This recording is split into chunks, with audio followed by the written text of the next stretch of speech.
Informasi dari Kabupaten Aceh Jaya, Saudara Komisi Independen Pemilihan setempat mulai melakukan verifikasi faktual kepengurusan dan keanggotaan Partai Politik Pemilu 2024. Verifikasi faktual yang dilakukan oleh Komisi Independen Pemilihan setempat kepada partai politik yang telah memenuhi syarat verifikasi administrasi.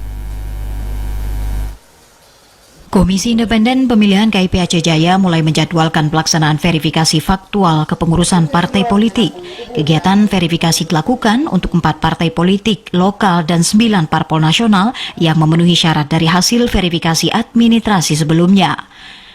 Kegiatan verifikasi faktual kepengurusan ini dilakukan dengan mekanisme kunjungan langsung tim verifikator KIP ke kantor tetap partai politik dan partai politik lokal. Tim verifikator KIP Aceh Jaya juga akan memverifikasi keterwakilan perempuan dalam kepengurusan serta meneliti dan mencocokkan dokumen domisili kantor tetap partai politik sesuai alamat kantor yang diupload dalam Sipol. Di Kabupaten Aceh Jaya, pelaksanaan verifikasi faktual nantinya akan dilakukan bagi 7 partai nasional dan 4 partai lokal, karena 2 partai lainnya dilakukan di tingkat provinsi. Verifikasi faktual yang dilakukan oleh KIP Aceh Jaya dimulai sejak 16 Oktober hingga 4 November 2022. Ketua KIP Aceh Jaya, Marsune, mengatakan sejauh ini tim verifikasi terus melakukan tugasnya sesuai jadwal yang telah ditentukan sehingga verifikasi faktual berjalan sebagaimana mestinya. Untuk Kabupaten Aceh Jaya, verifikasi partai lokal dilakukan dari kepengurusan partai di tingkat kabupaten hingga ke tingkat kecamatan.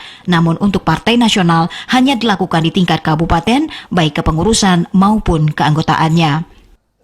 Jadi partai-partai yang lolos itu ada semua 4 partai lokal yang kita verifikasi faktual dan 9 dari partai nasional. Jadi 9 partai nasional, 4 dari partai lokal. Jumlahnya berarti 13 partai itu yang kita turun untuk verifikasi faktual. Selama verifikasi faktual berlangsung, KIP Aceh Jaya meminta partai politik yang dilakukan verifikasi agar dapat menyiapkan berbagai kebutuhan yang diminta, sehingga persiapan yang baik sangat menentukan hasilnya untuk kelanjutan partai politik memasuki tahapan selanjutnya.